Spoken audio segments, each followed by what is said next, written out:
예. 우리 금강경 12가지 수행기침 한번 읽고 시작해 볼까요? 금강경 12가지 수행기침 1. 나다라는 아상을 버리고 지혜롭게 살겠습니다. 2. 내 것이다라는 소유욕을 버리고 나누며 살겠습니다. 3. 지위나 학벌이나 재산으로 우쭐대는 마음을 버리고 겸손하게 살겠습니다. 4. 내가 옳다라는 고집을 버리고 항상 배우는 자세로 살겠습니다. 5. 내가 너보다 낫다라는 교만심을 버리고 하심하며 살겠습니다. 6.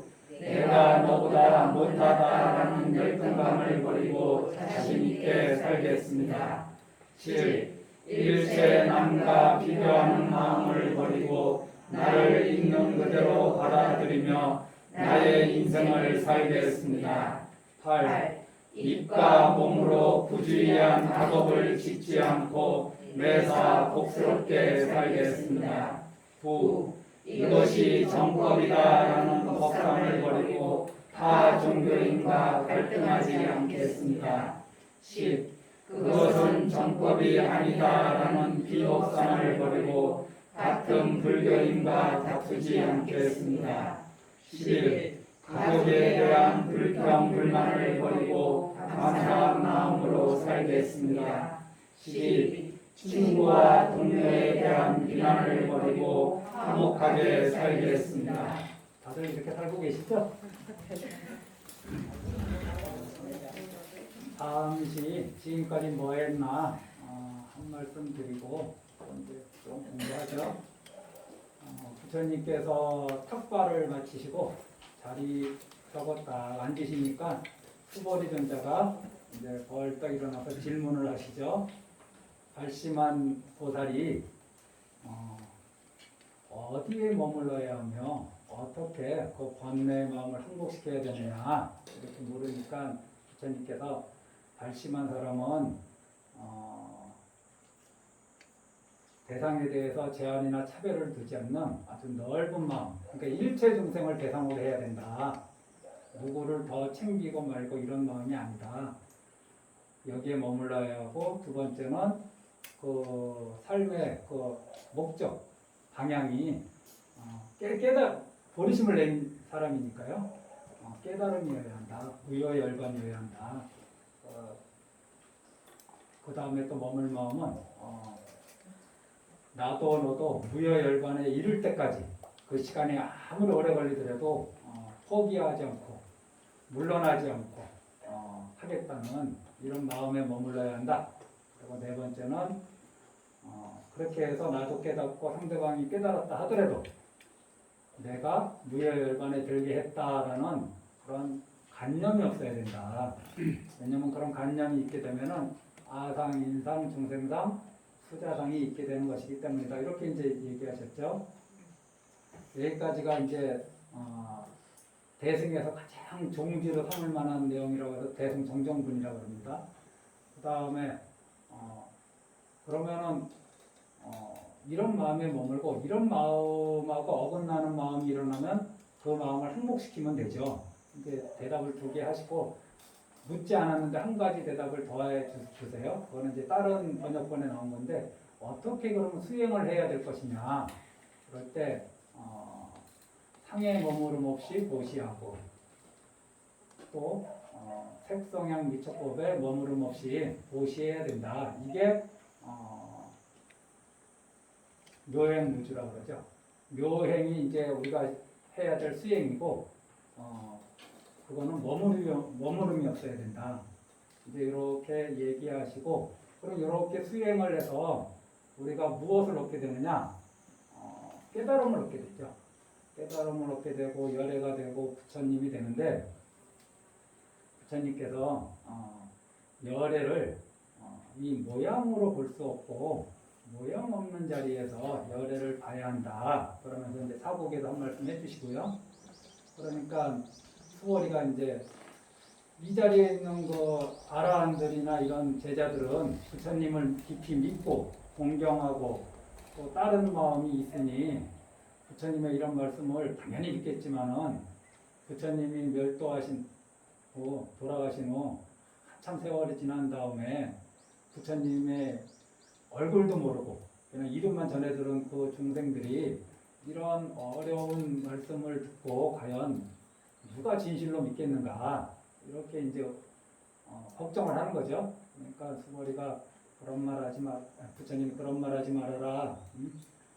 부처님이 이제 인멸한 후 세월이 지나가서 말법 시대가 되더라도 그때도 역시 복을 닦고 계를 잘 지키는 사람들이 있다. 그러니까 선한 사람이 있다는 거예요. 어느 시대에나 이런 사람들이 부처님의 법문을 들으면 진실한 믿음을 낼 것이다. 이제 우리가 이제 저번에 여기까지 하다 말았습니다. 이 금강경 지금 여기까지 스토리가 이런 거니까 다음에 독송하실 때 이런 내용이구나 이렇게 이해하시기 바랍니다. 부처님 법문을 어디에서는 무엇을 해라 하고 어디에서는 그런 거를 털어내라 하는데 금강경 같은 경우는 사상이에요. 상을 깨뜨린다 해서. 그리고 아미타경이나 지장경 같은 거는 건립입니다. 어떻게 극락세계가 만들어졌고 어떻게 하면은 극락세계에 갈 수 있다. 이렇게 해서 건립은 뭐 만들어내는 거죠. 금강경 같은 반야부는 그것이 무엇이든 그런 관념이 있는 거 그런 거 있으면 다 깨트려 버리는 법문. 그래서 이 법문은 상당히 이해하기 어렵습니다. 건립 법문은 이해하기가 쉬워요. 대신 신심이 약한 사람은 믿기가 어려워. 뭐 여기에서 얼마 떨어진 곳에 극락세계가 있는데 극락세계는 칠보로 장엄돼 있고 뭐 어쩌고 저쩌고 부처님이 설명하시면은 진짜 뭐 그런 세계가 있겠나 이렇게 의심부터 들어요. 이제 신심이 깊지 않은 사람은. 이 파상 법문은 신심이 있어서 법문을 들어도 무슨 말인지를 몰라요. 그게 왜 그러냐? 우리가 상을 한 번도 놓아버린 적이 없기 때문에 그래요. 상에 머물지 않은 상태가 어떤 건지 한 번도 경험해 보질 못해가지고 이 상이 제가 간념이라고 그랬잖아요. 자꾸 모양으로만 보지 말고 형상 이런 걸로 번역되어 있더라도 간념으로 봐라. 그러면서 부주상, 부주색, 성향, 미촉법 하는데 이 마음속에서 일어나는 건 둘째치고 나를 감각기관으로만 딱 따지고 내가 어디 있겠나 싶어서 6가지로 딱 해체해 보니까 안, 이, 비 이제 타상 본문이 왜 어려운지 요 설명하고 아니, 비 이건 저번에 한번 말씀드렸죠? 안이비 설신이 요 5가지 안이비 설까지는 이거는 몸이고 요거는 의는 마음이잖아요. 요거를 육군이라고 그러고 요거의 대상을 색이라고 그러고 색은 항상 우리가 얘기하면 그 색은 형상과 그 다음에 색깔이 있어야 된다. 그 다음에 성, 향, 미, 소, 이거는 이제 밖에 따라서 이제 외부 대상이나 경계라고 제가 말씀드렸습니다. 그러면 눈으로 보는 대상에는 뭐가 있느냐면은 사람과 우리가 그냥 상식적으로 제가 말씀드리는 거예요. 사람과 물건이 있어요. 사람은 뭐 다른 분들 다 나름대로 이렇게 분리해 보세요. 가족하고 가족 아닌 사람들이 있죠.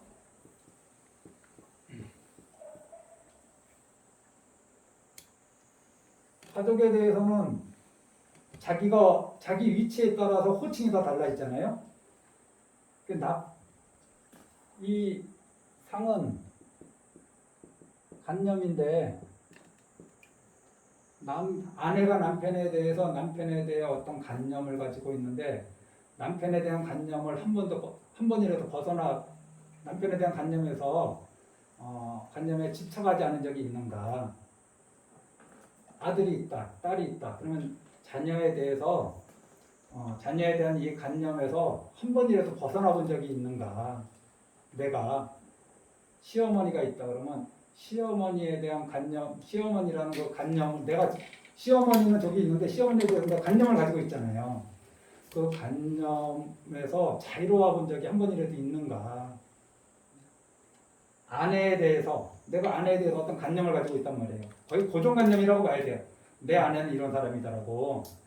그러면 그런 관념에서 한 번이라도 그 관념을 깨트려 본 적이 있는가? 깨트려 본 그 경험이라도 한 번 있는가? 그것이 깨트려 봤을 때 어떤 내 마음 상태가 되는지 경험해 본 적이 있는가? 친구에 대해서도. 가족 아니면 친구죠. 친구, 뭐 직장 동료. 우리가 만나는 모든 사람들에 대해서 나는 일종의 관념을 가지고 그 사람을 대합니다. 그럴 때 이런 관념, 내가 가지고 있는 관념에 머물지 않고서 이 사람을 한 번이라도 대해본 적이 있는가?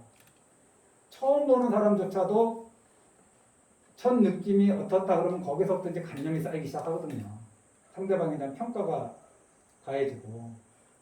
그러면 이 사람에 대해서 자기 위치에서 각자 다 다르시잖아요. 가족 관계도 틀리고. 나는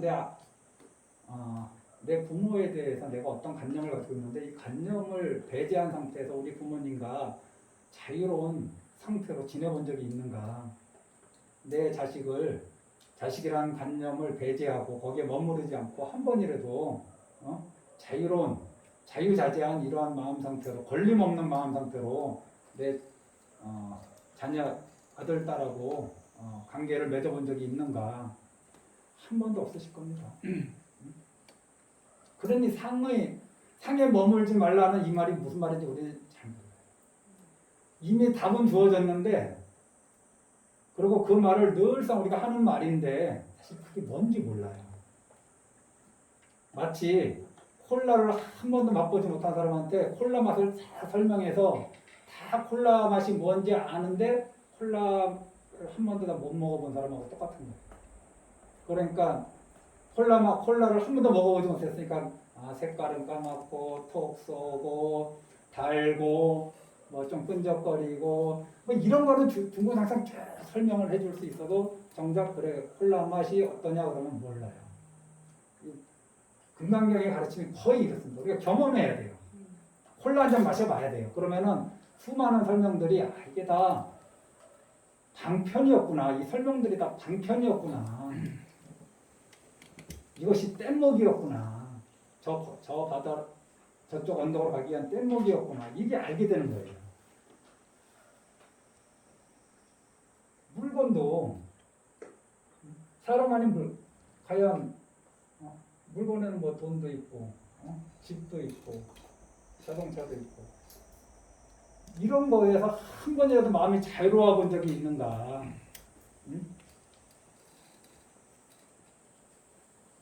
내 몸 다 바깥에 있는 것들이잖아요. 색상형 주법은 다 내 몸 바깥에 있는 것들이에요. 내 몸 바깥에 있는 것들에 대해서 내가 한 번이라도 자유로워 본 적이 있는가? 자유로워 본 적이 없으면 무지성이 무슨 말인지 모르는 겁니다. 그걸 경험했으면은 무지성이 탁 와닿을 텐데 경험해 본 적이 없으니까 말은 아는데 그게 실체가 뭔지는 모르는 거죠. 소리도 그래요. 색에만 이런 형상이나 색깔 가진 거에만 그러냐? 이게 소리인데 소리는 좋은 소리도 있고 나쁜 소리가 있거든요. 그냥 내가 판단하기에 그 좋은 소리는 나한테 칭찬하는 소리가 있을 거고 그냥 듣기 싫은 소리 있잖아. 소음 같은 거. 그러니까 아름다운 음악 같은 거. 내 마음에 딱 맞는. 이거는 나를 비난하는 소리, 나를 욕하는 소리, 또는 뭐 그냥 층간 소음이든 뭐든 소음. 이런 데서 한 번이라도 내 관념을 배제하고 그 대상을 받아들인 적이 있느냐 이거예요. 이 귀가 이런 내가 갖고 있는 관념을 다 배제하고 머무르지 않고 받아들여 본 적이 있는가? 누가 나를 칭찬할 때 그 칭찬하는 말에 내가 흔들림 없이 그 소리를 받아들여 본 적이 있는가? 나를 비난하는 소리를 들었을 때 이불차기 안 하고 받아들여 본 적이 있는가? 시끄러운 소리가 들렸을 때 나는 어떻게 반응을 하는가? 그걸 보면은 무주상이 지금은 우리가 무주색을 금방 얘기했고 지금 무주성이잖아요. 소리에 머무름 없이 뭐 한다. 뭐 한다가 중요한 게 아니라 소리에 머무름이 없는 상태가 중요한 거거든요. 이런 경험을 한 번이라도 우리가 해본 적이 있는가? 향도 그렇고 뭐 좋은 향기 나쁜 향기 있잖아요. 어디 가서 밥 먹으면 항상 내가 듣는 말씀. 맛있다 맛없다. 응? 돈 내기 아깝다. 가성비 떨어진다. 저도 그래요. 무심코 그래. 이게 한 번도 그 맛에 머무름이 없이 무엇을 먹어본 경험이 있는가? 응? 있습니까? 촉도 그렇고, 뭐 촉감이 좋다, 나쁘다. 어? 내 머릿속에서 떠오르는 이 법은 제가 불교에서 자주 나오는데, 이건 다 눈의 대상, 귀의 대상, 이건 뭐의 대상이라고 그랬죠, 이 법은? 마음의 대상. 어? 그 마음의 대상은 우리가 뭐가 있냐? 과거에 경험했던 거, 미래에 대한 걱정, 근심, 또 뭐 낮에 봤던 거, 낮에 들었던 거, 낮에 맡았던 냄새, 그러니까 이전에 맛봤던 맛, 낮에 백화점 가서 한번 신어봤던 신발의 감촉, 이런 거잖아요. 지금은 없는데 그것이 머릿속에 계속 떠오를 수 있잖아요. 그런 걸 우리가 마음의 대상이거든요, 이게. 이걸 법이라거든요. 이런데 머무름이 한번 없었던 적이 있는가? 그러면은 금강경이 초기 경전, 우리가 얘기하는 초기 경전과 진짜 이제 이 대승경전에 딱 그 경계선에 있는 경전인데, 그럼 도대체 이 상을 어떻게 해야 되느냐? 정말 깨어 있어야 돼요. 깨어 있어야지 이 관념이 내가 또 관념에 떨어졌구나라고 알아차릴 수 있는 거지. 응? 그러지 않으면은 늘 하던 대로 할 뿐이에요, 우리가. 그게 잘못됐다, 잘됐다라는 판단조차도 하지 않고 우리가 맛에 머무르고 나쁜 소리에 머무르고 좋은 소리에 머무르고 아파트 보면 아파트에 머무르고 남편 보면 남편에게 마음이 머무르고 자식 보면 자식에게 마음이 머무르고 어떤 마음으로 머무르든 간에 시어머니 보면 시어머니한테 마음, 친정 부모 보면 친정 부모에게 마음이 머무르고, 그런데 그 머무르는 것이 있는 그대로 받아들이면서 머무르는 게 아니라 내 관념에 종속돼서 머무르는 거 아닌가요, 실제로? 그렇지 않아요? 내 관념에 의해서 거기 머무르는 거죠. 관념에 휘달려서. 그래서 무주상이 말은 우리가 늘상 하는 말이 너무너무 어려운 말이고 금강경 가르침이 이래서 어려워요. 다 듣고 나서 내려갈 때 여기 있으면 알 것 같은데 내 실생활에 사실은 어떻게 적용시켜야 되는지 잘 모르거든요. 저도 마찬가지입니다. 그래서 오늘은 이 색성향 유튜법을 제가 말씀드린 게 관념으로부터 자유로워지는 것이 얼마나 어려운지, 왜냐하면 한 번도 관념으로부터 자유로워 본 적이 없었기 때문에 그것이 얼마나 또 좋은지도 모르고 우리는 그 관념으로부터 자유로워진 사람을 우리는 뭐라고 그러냐면 부처님이라고 그래요. 성인이라고 해요. 성인이라고. 얼마나 자유로워졌느냐에 따라서 수다원이라 부르기도 하고 뭐 사다원이라 부르기도 하지만은 결국은 완전히 자유로워지면은 부처님이라 하는 거죠.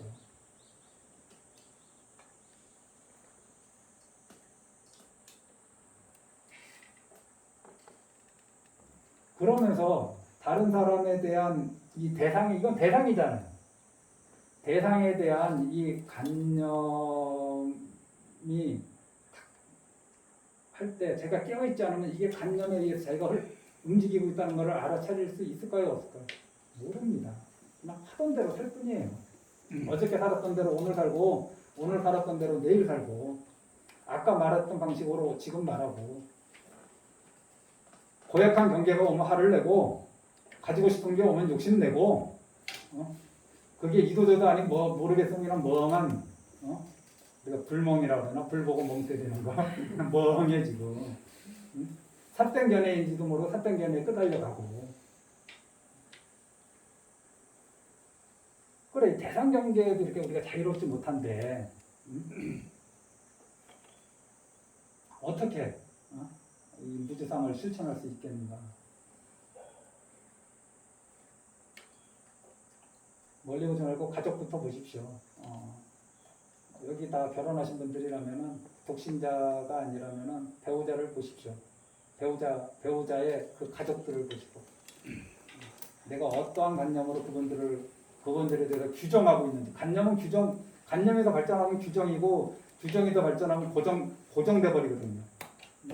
그래서 그것이 한번 딱 결정되면은 그 다음에 들어오는 말과 정보는 다 그 틀 안에서 해석하게 돼 있어요. 내가 나쁘다고 딱 고정관념을 딱 갖고 있는 사람이 어떤 좋은 행동을 하잖아요. 그럼 위선적으로 보이고 좋게 해석을 안 해요. 좋은 것을 좋은지를 모르고 나쁜 것을 나쁜지 모르고 내가 좋아하는 사람이 있잖아요. 그러면은 정말 실수해도 아이고 뭐 사람이 그럴 수 있지. 내가 싫어하는 사람이 뭐 좋은 일 하잖아요. 거짓말 거짓이라 저거. 앞에서 저러고 뒤에서 딴짓한다고. 이렇게 대하는 게 우리들 갖고 있는 그 고정관념이 주는 큰 병폐입니다. 이거를 깨트려 버려라. 그것이 금강경의 가르침이에요. 사실 금강경 가르치면 여기에서 시작해서 자기 자신을 돌아보면은 더 이상 공부 안 해도 돼요. 내가 갖고 있는 관념을 깨트리기 위해서 금강경을 공부하는 거지. 저 뒤에 뭐 장엄정토가 무엇이냐, 이상정멸이 무엇이냐, 그 논리, 뭐 개념이나 논리를 우리가 공부하려고 지금 여기 앉아 있는 거 아니잖아요.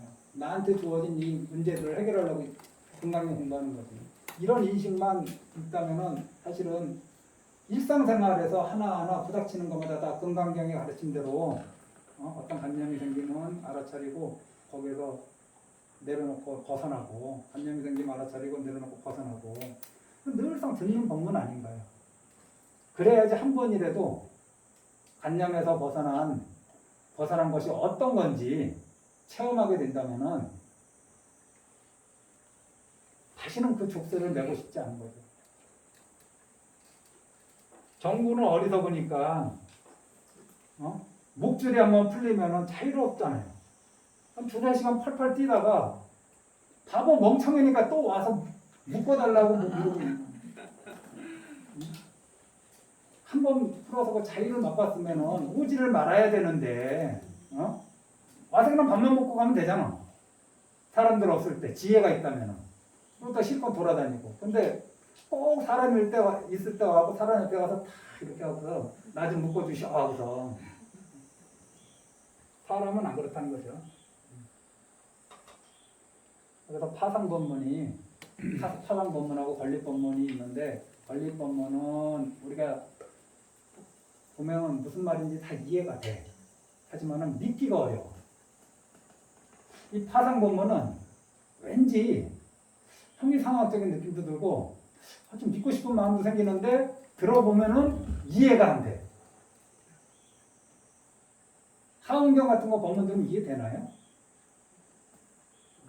그게 다 파상법문이고 뭐 이런 들어도 들을 때 속 시원한데 듣고 나면은 잘 모르는 이게 파상법문의 특징이거든요. 자기 자신한테 이 법문을 자기 자신한테 적용하지 않으면은 소용없습니다. 그리고 이제 여기에 보면은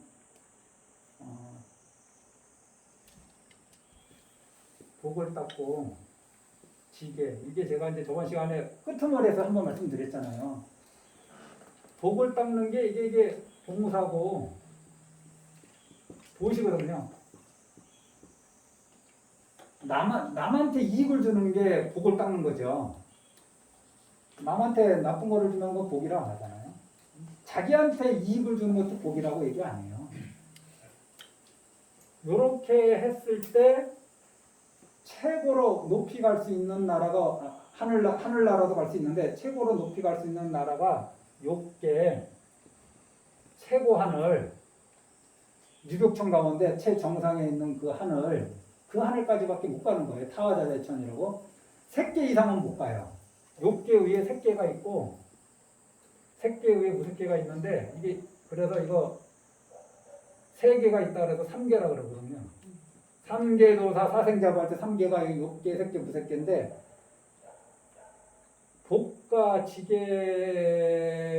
이 6개 찰정상까지는 갈 수 있어도 절대 3개까지는 못 갑니다. 왜 못 가냐? 이 3개는 선정의 세계이기 때문에 선정을 닦지 않은 사람은 절대 3개 못 가요.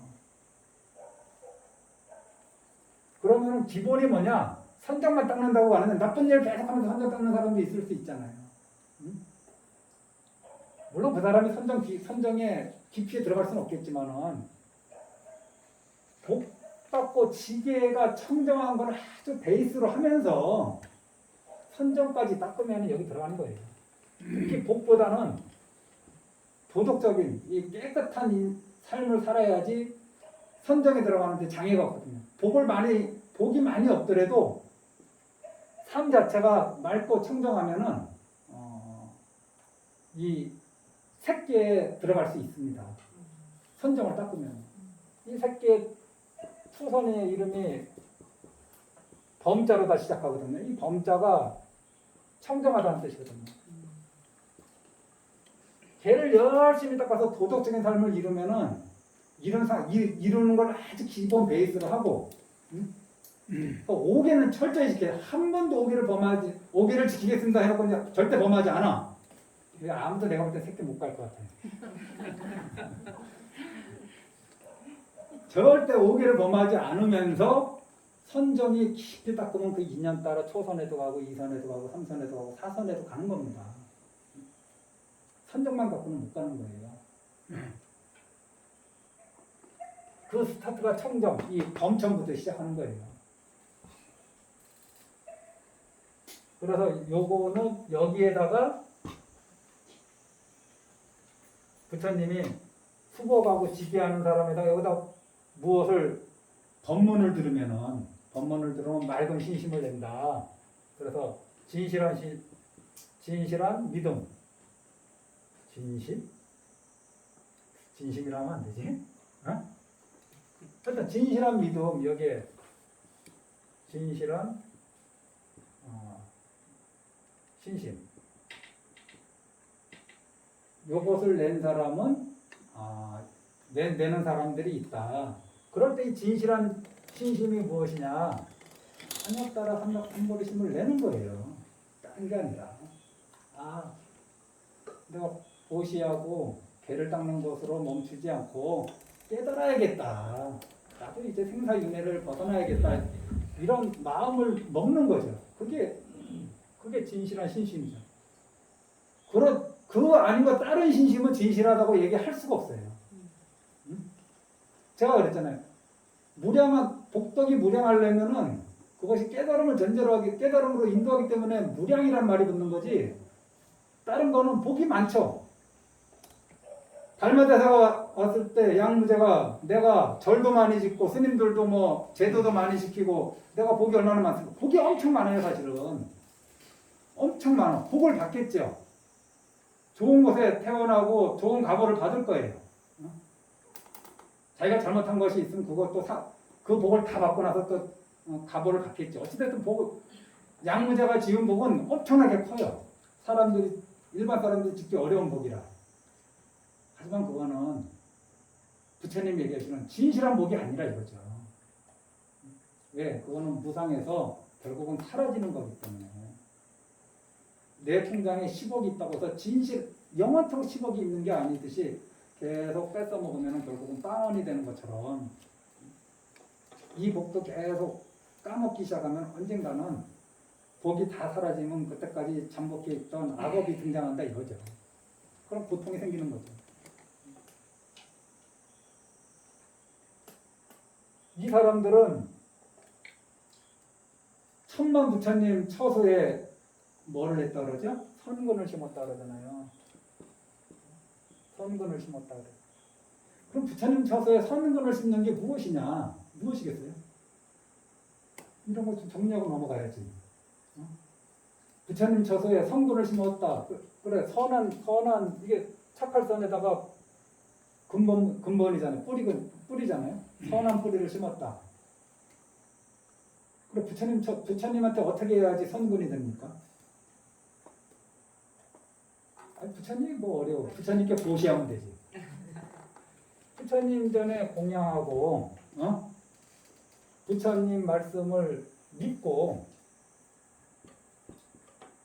부처님을 받들어 섬기고,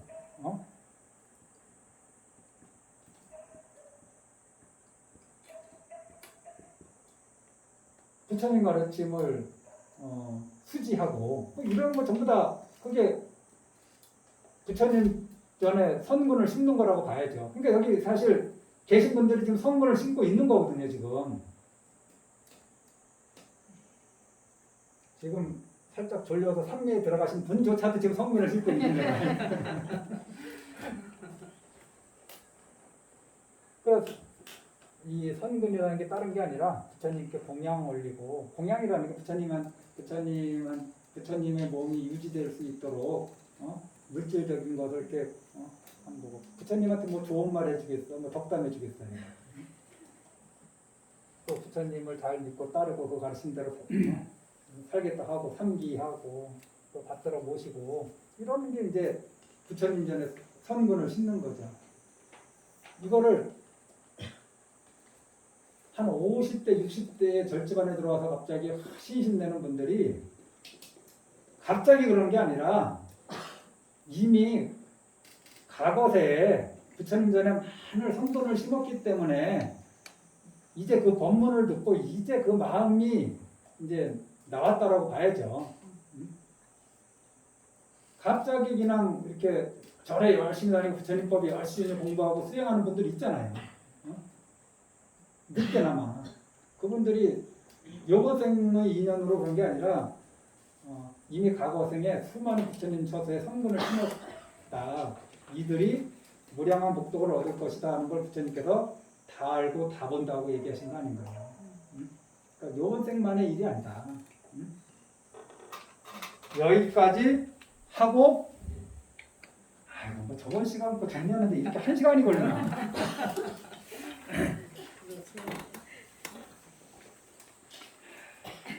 금강경 종강 못해도 어쩔 수 없습니다.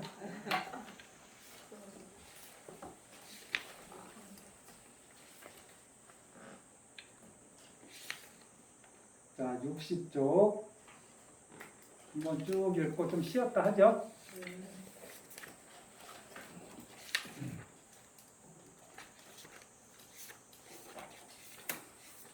수보리가 부처님께 여쭈었습니다.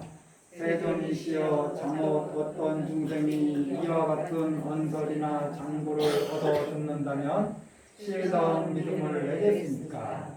부처님께서 수보리에게 말씀하셨습니다. 그런 말을 하지 말라. 열애가 열반한 뒤 최후의 500년경에도 배를 받아 지니고 복을 갖는 사람들이 있으리라. 그들은 이러한 글귀에 신심을 내고 이러한 이치로서 진실을 삼으라. 자, 한 번 더. 64쪽. 반드시 알아야 한다. 이러한 사람들은 한 부처님이나 두 부처님이나 셋, 넷, 다섯 부처님에게만 선근을 심은 것이 아니다. 이미 한량없는 천만 부처님의 처소에서 여러 가지 선근을 심은 사람들이다. 그래서 이러한 글귀를 보고 한 생각이나마 청정한 믿음을 내놓는다.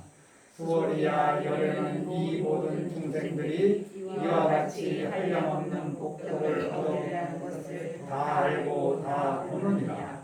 왜냐하면 이 모든 중생들은 더 이상 나라는 상이나 남이라는 상이나 중생이라는 상이나 수명에 대한 상이 없느니라. 그리고 옳은 법이라는 상도 없고 그런 법이라는 상도 없기 때문입니다. 5분 남았으니까.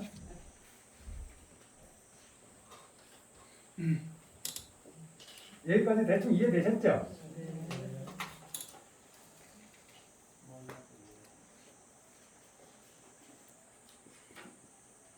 인연에 의해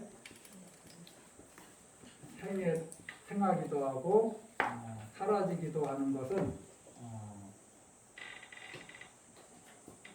나라고 할 만한 것이 없다. 이게 공이라고 그랬잖아요. 그러니까 무엇이 있다라고 생각하면은 이게 나라고 했으니까 이제 이거는 이제 나라고 할 만한 것이 그래도 있다 생각하면 이게 아상이에요. 그러니까 나 말고 법이라는 것이 있다 생각하면 이것은 아상, 인상, 중세상, 수자상 어딘가 하나 딱 걸려들고 같은 맥락이라 이거죠. 무엇인가 있다라는 생각을 한다면 그런 생각을 털어내야 된다는 거예요. 그런 생각이 일어나면 또 털어내고, 그런 생각이 일어나면 털어내고, 그런 생각이 일어나면 또 털어내고. 여기서 생각이라는 건 관념입니다. 그래서 법상이라는 게 반대말 비법상 뭐 이거를 여러 가지로 유무로도 해석하는데 지금까지 부처님은 안욕따라 삼각삼보리 심을 내라. 그리고 이런 마음에 머물러라. 이런 수행을 해라. 그러면 열애를 보리라. 이렇게 착착착 얘기해 오시니까 안욕따라 삼각삼보리 요 부처님의 이 언설장구를 듣고 깊은 신심을 내고 안욕따라 삼각삼보리를 얻는구나. 그러면 이것이야말로 진짜 올바른 법이구나. 이것이 정법이구나. 이것만이 정법이구나. 라는 또 그런 마음에 머문다 이거죠. 그런 관념을 가지게 된다 이거죠. 이것만이 정법이다라는 관념이 얼마나 위험하냐면은 종교전쟁은 다 이것 때문에 일어나는 거예요. 무슬림하고 기독교가 왜 싸우느냐? 자기가 옳다라는 그 관념이 거의 돌덩이처럼 그냥 단단해가지고 처음에는 설득을 해. 야, 우리 쪽으로 개종해라. 안 해. 그럼 이네들을 어떻게 보느냐? 악마나 마구니로 보는 거예요. 죽여도 상관없는 존재로 보는 거예요. 왜냐하면 정법을 훼손하는 자들이기 때문에. 그래서 법이라는 관념이 강하다. 이거는 착하다라는 관념이 강한 사람이 집안에 착하다라는 관념이 강한 사람이 있다면은 나머지 가족들은 거의 초죽음입니다. 착하지 않은 사람 얼마나 들들을 볶겠어. 그래서 자기만 착하면 될 텐데 그 관념에 빠진 사람은 절대 가만히 있지 않거든요. 왜 그렇게 하느냐? 왜 그렇게 하느냐? 왜 그렇게 하느냐? 그렇게 해서 처음에 얘기를 하다가 안 되면 어떻게 돼? 자기가 힘이 있으면 힘으로 찍어 누르잖아요. 그렇게 하지 말라고. 이게 법이라는 관념에 이것만이 법이구나 라는 관념에 빠졌을 때 이 세상은 정말 위험해져요. 사람이 사람을 죽여도 스스로 당위성을 찾아내. 나는 사람을 죽인 게 아니야. 마구니를 죽인 거야. 악마를 죽인 거야. 이렇게 생각합니다. 그렇게 해서 수많은 기독교인들이 자기네들이 안 가본 대륙에 가서 거기에 먼저 살고 있었던 사람들을 얼마나 많이 죽였어요. 지금 기독교하고 무슬림이 아주 대척점에 있는데 이네들이 왜 싸우나? 서로가 옳다고 주장하기 때문에 그래요. 서로가 믿고 있는 것이 맞다라는 그 법상에 떨어져 있기 때문에 계속 부닥치는 거예요. 그럼 저 나라만 그러냐? 얼핏 우리 어른 스님들의 법문을 잘못 들으면 이것만이 하도 많이 최상승 법문이다. 호흡만이 부처님의 진짜 가르침이다. 연불만이 가장 빠른 수행 방법이다. 하면서 전부 다 이것만이 하면서 하는 것이 사실은 법상이라고 보면 됩니다. 그래서 이것만이라는 그 관념이 있으면은 그것은 아상, 인상, 중생상, 수자상 어느 거에 하나 딱 걸려들게 돼 있어요. 왜냐하면 그거하고 맥락이 같기 때문에 그렇죠. 나라는 것이 있다라는 그거나 이것만이 법이다라는 것이 있다라는 그거는 똑같아요, 흐름이. 그래서 항상 끝에 가면 아상, 인상, 중생, 수자상이 없느니라 또는 있느니라고 부처님이 얘기하시는 거예요. 왜냐하면 맥락이 똑같기 때문에 그 사고의 틀이 괜히 그 말을 계속 갖다 붙이시는 게 아니에요. 잊어버릴까봐 갖다 붙이시는 게 아니에요. 이것만이 올바른 법이다라는 그 관념,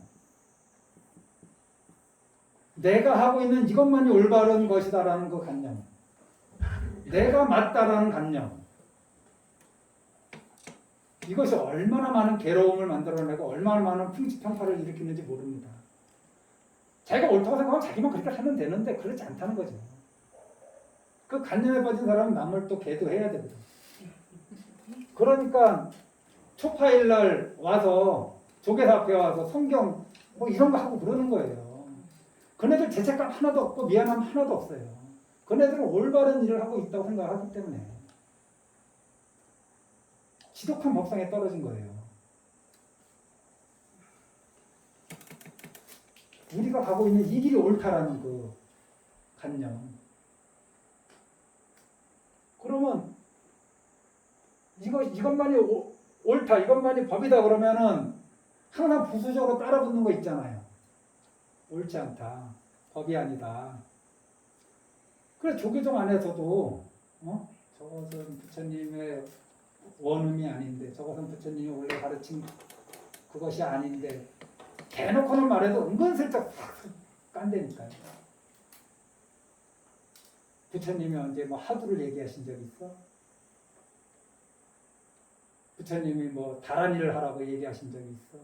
뭐 이러면서 계속 같은 그 안에서는 그것은 정법이 아니다라고 하면서 나만이 정법을 알고 있고 우리만이 정법을 지금 수행하고 있고 이런 말을, 이런 생각을 그것이 관념에 떨어졌고 법성이라는 걸 모르고 비법성에 떨어진 걸 모르는 거죠. 그런 것이 있을 때, 그런 것이 있으면 아상, 인상, 중생상, 수자상 어느 거에 하나 무조건 걸려들게 됩니다. 무엇이 있다라는 그 생각. 이 금강경이 어려운 게 안욕따라 삼머리를 내라 그러니까 그러면 그것이 정법이구나 하고 딱 붙어. 거기에 딱 집착하니까 다음에 우리가 공부할 거 안욕따라 삼머리라고 정해진 법이 없다 또 딱 그래요. 그러면 또 없다는 것에 가서 또 딱 집착을 해요. 없는 것이 정법인가? 있다 그러면 있는 것이 정법인가 하다가 없다 그러니까 또 그럼 없는 데가 정법인가? 그럼 또 그 다음 생에 가면 뭐냐 그러냐? 제불 모든 부처님이 다 이경에서 나왔다 그래요. 뭔가 얘기해서 딱 집착하면 탁 털어내고 그 털어낸 자리에 또 집착하면 그것도 더 털어내고 법이 있다. 이 법을 믿는 사람이 있다. 그러니까 이것만이 정법이구나. 그러니까 딱 털어내고 법이라고 할 만한 것이 없다. 법상을 가지면 안 된다. 안욕따라 삼머리라고 할 만한 것이 없다고 딱 털어내. 그럼 어디에 있어요? 그러니까 그 다음 장에 모든 부처님과 뭐 이런 분들이 다 이경에서 나왔다고 또 얘기하시고 그 다음에 가면 또 그럼 이경이 그러면 또 불이라고 할 것도 없고 법이라고 할 것도 없다 또 털어내요. 금강경이 이게 파상이거든요. 상을 계속 깨뜨리고 계속 털어내거든요. 그래서 어려워요. 좀 쉬시죠.